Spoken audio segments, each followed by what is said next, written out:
This AUK hose is 3 meters long, 38mm internal diameter, and comes with 3 cuffs. 2 of them which are 57mm or 2¼ inch, which basically fits into our Festool Fein extractors, but also onto the back of router fences. The smaller adapter will fit on my Festool miter saw.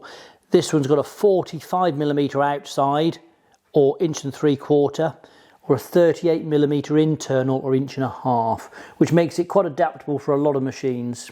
Both of these cuffs do have a little bit of flex in them, so it helps you put them onto various size components.